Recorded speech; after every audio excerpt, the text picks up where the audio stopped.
LogC in the GH7. This is crazy. Arri has never licensed their color science to another camera. Now we have it. B&H is having some sort of hands-on event. I'm gonna go there and hopefully leave the store with the GH7 so that I can see how the footage looks, how it responds to receiving looks that were built for the Alexa, pushing it around in Resolve, everything about the image quality and how LogC looks on the GH7. Let's go to B&H.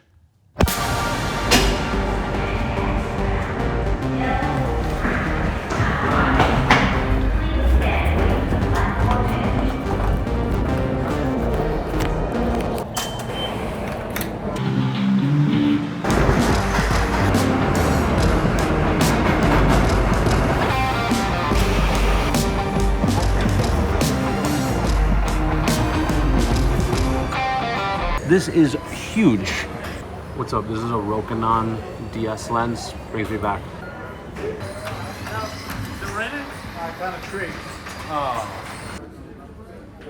This is where they keep all the film. I definitely appreciate this. All right, let's see if the Lenny Kravitz is still here. And it is.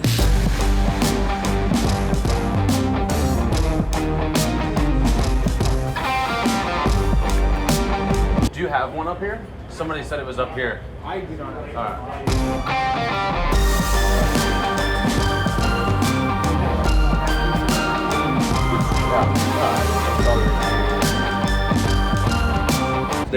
Sorry. I'm a huge fan.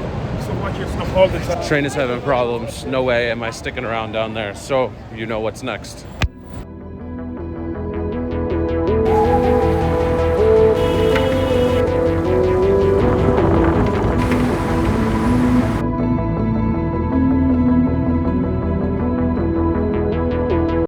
Not the worst news, but not the best news. B&H did not have any availability to let me take a camera, nor did they have LogC on the cameras that they had there. So on to plan B. Day trip. Yeah. I'm going to a Post Malone concert tonight, so I'll try to be up in time. We'll either just do it at my place or somewhere else. It's weird just like making something like this happen with just somebody that I've never met and only know from the internet. I think the people will love it. I'll see you tomorrow.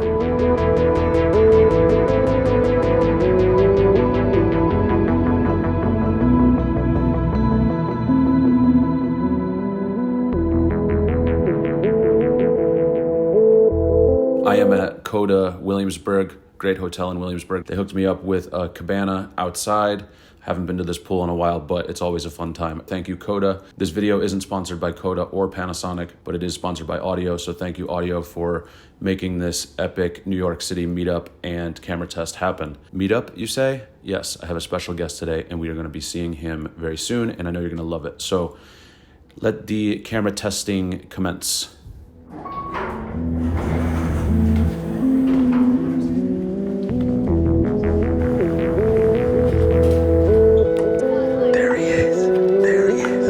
What up, bro? Nice to see you. What's up?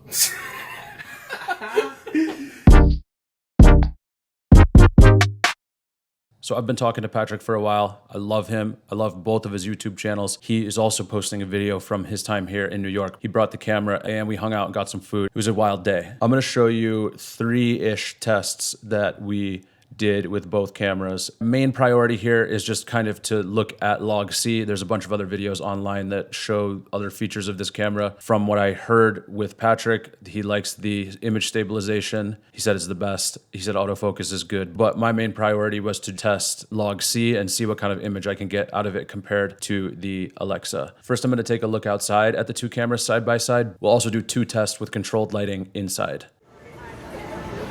This is our test setup. We got Patrick, we got my assistant Ashley / model. First test, we will be at a 2-stop difference on the lens and compensate with shutter, a 40 and a 21 just to match the field of view, kind of. Okay, first shot on the Alexa is 30-degree shutter and a T22. A little bit easier of a setup here. This is the back screen. Nice to have the waveforms on there. The PL mount Very solid camera. Now we're on the GH7, ISO 800, 10-degree shutter, and 11 on the lens. So here's a clip from the Alexa. Both cameras shot in LogC. This is the Alexa in LogC. This is the GH7 in LogC. And we can take a look at just a standard Arri 709 LUT, one on the Alexa and on the GH7. Both of these had all of the same settings. So now we can look at just matching the exposures and white balance. So this is a white balanced Alexa, and this is a white balanced GH7. The white balance was done in post on the same point in the frame. And then finally, we can look at somewhat of a quick matching of both with more than just exposure and color temperature. And I didn't go too deep into this. I just generally wanted to see like how close they looked and how much they could match. So here is the Alexa and the GH7. Okay, this is a quick one in Vlog, and we're at ISO 500. ProRes 422. This is now the LogC at native 320. So we're gonna turn IBIS on and just get a slightly more kind of walking down, not necessarily trying to match it perfectly, but just see how it looks. This is Coda. You like it here? Tell them you should, if you're in New York, you should go here. Yeah, if you're in New York, you should definitely come here.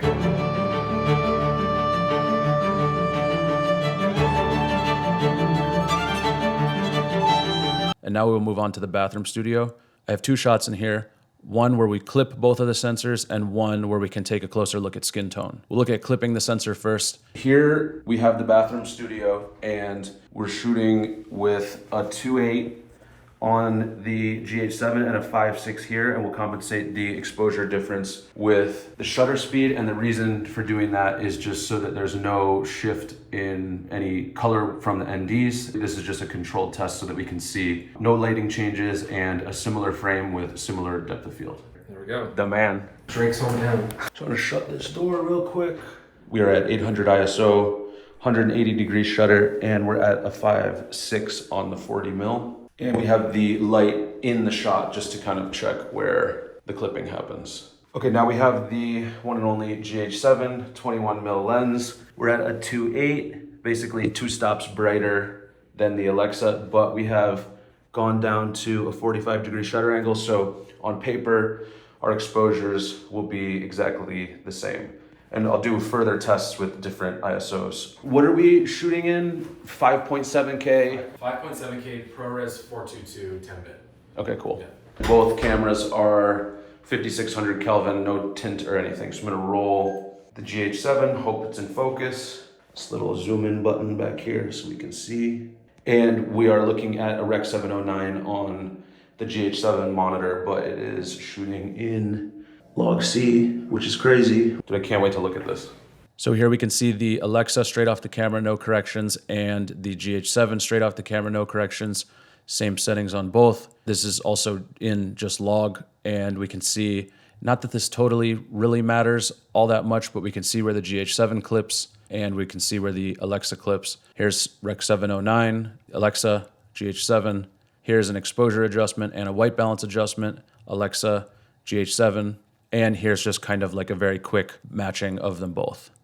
So before we move on to the most requested test that I do, the skin tones and how they perform, I want to strategically place a sponsored segment here to maximize how many people click the link below, because this is right before the part that everybody cares about. Audiio is the sponsor of this video. Two features that I utilize a lot are stems and link match AI. With stems, you have all the tracks of the song, so you can have just the guitar, just the drums, you could separate them, you can fade them. Next, link match AI. I have a playlist on YouTube and Spotify that I've had for many years. I can take a song from the YouTube playlist or Spotify, I think you can do Apple Music too, and you can paste it into Audio's link match AI, and it will return a list of music that is similar sounding, similar vibe to the track that you put in there. So instead of having to just browse an entire catalog, you just paste music in that you've already been building a catalog of for years and return music that's in Audio's library that sounds similar to that. That's a huge one, because searching for music isn't always the easiest, but this makes it easier, and I very much appreciate that. I have a link below for 70% off. That brings your cost down to $59 for your first year of a pro subscription, which includes Link Match AI, stems, and sound effects. You can use unlimited music, unlimited sound effects, whether you're using this for commercial work, narrative work, or even a YouTube channel for $59. That is an absolute no-brainer. Thank you, Audiio. Check them out in the link below. And thank you, Patrick, for coming to New York. I did kind of like a rapid fire interview with him towards the end of this video, which is great. Also, check out his video on his channel. I think we're gonna upload them at the same time, which hopefully is soon. It's taking me forever to edit. Okay, back to the video. Back in the bathroom with just the house lights. I think that it says a lot about the Alexa to be able to shoot in an environment like this and have it be able to easily be color graded and look good. Our white balance is just at 5600, so we'll see kind of how it looks to fix the Alexa footage and if the GH7 feels the same as that when shooting in LogC. So here we have a shot of my assistant / favorite model's face. This is on the Alexa GH7. Same thing as before, Rec 709 transform, Alexa GH7, a white balance and exposure adjustment from both cameras. And then lastly, we can look at, again, a quick kind of match of them both. Alexa GH7. We'll go back to just looking at the Arri LUT on both cameras. So this is just 709 on Arri, and this is just 709 on the GH7. They're the same exact LUT, and this is just the difference off of the camera shooting with the same exact settings. I don't really totally know too much about if this is a beta release. I know that the camera's not out yet. I don't know if the firmware is a beta firmware.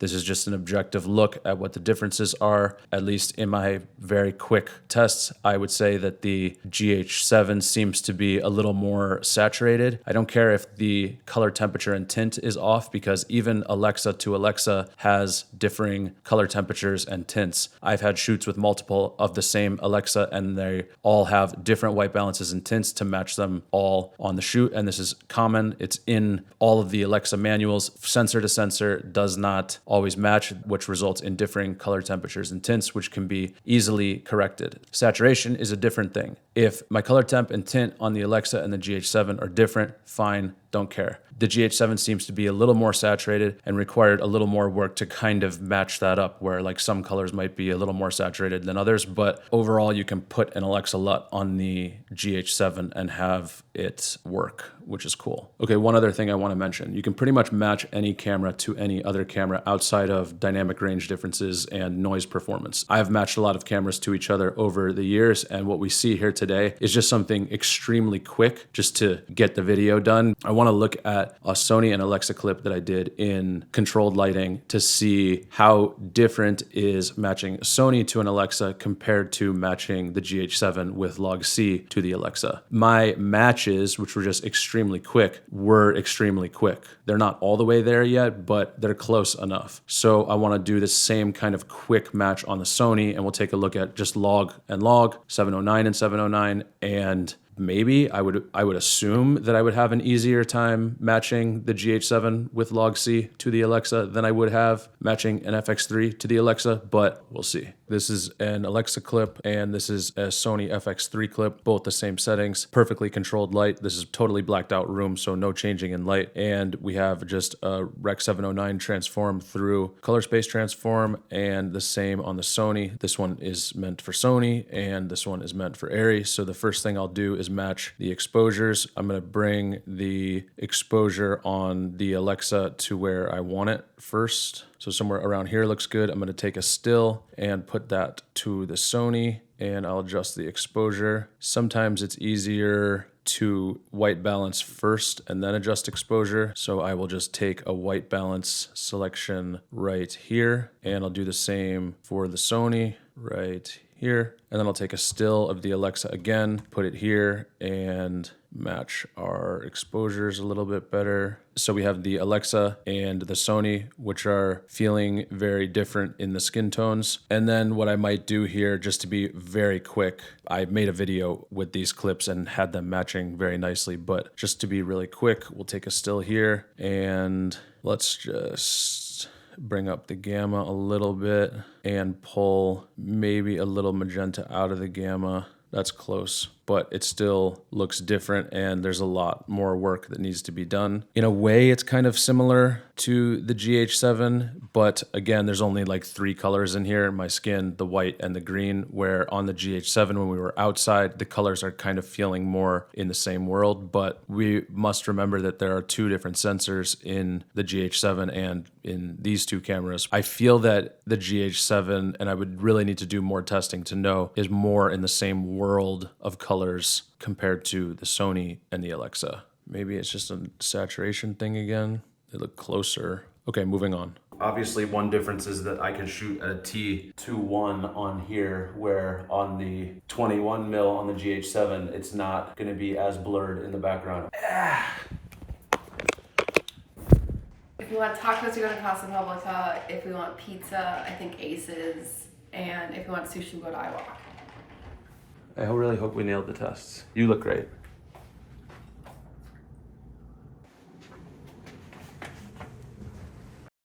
So.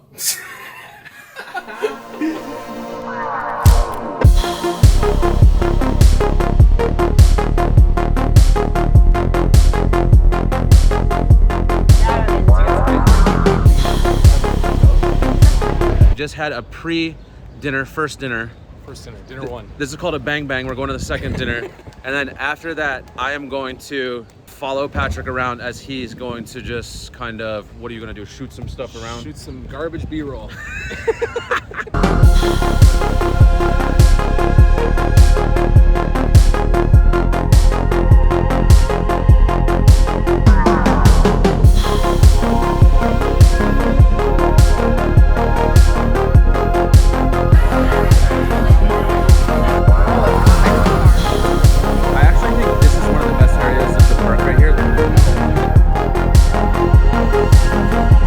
Would you consider taking this over the FX3? It's on my mind, definitely.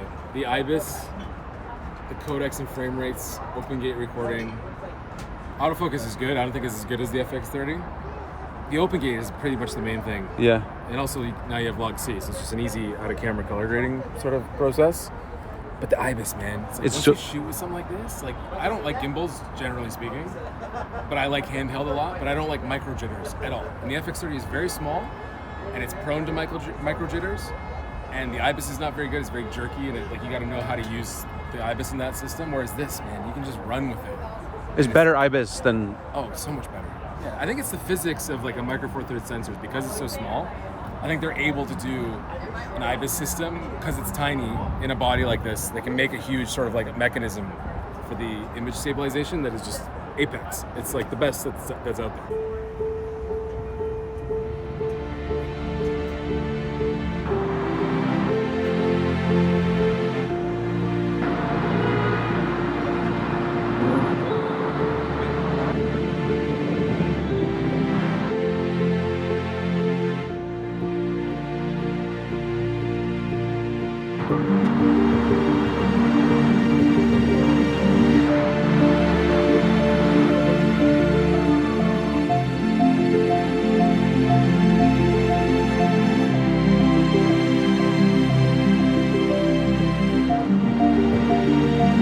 And I will end on that. Best thing you ate today?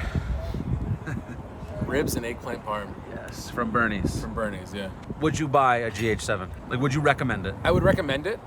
I have a complicated answer for buying it because I paid quite a bit for an E-mount lens system with my A7 IV and my FX3, and I sold all my micro four thirds glass. So I came from GH4 to GH5. So for me to go backwards and start using micro four thirds glass again is a tough thing to swallow.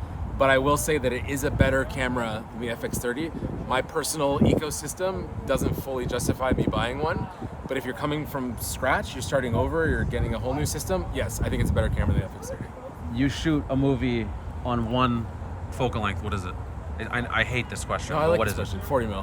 What can I expect to see from you? Like, what's some stuff you want to make or are thinking about making, whether that's for the YouTube channel or just in life?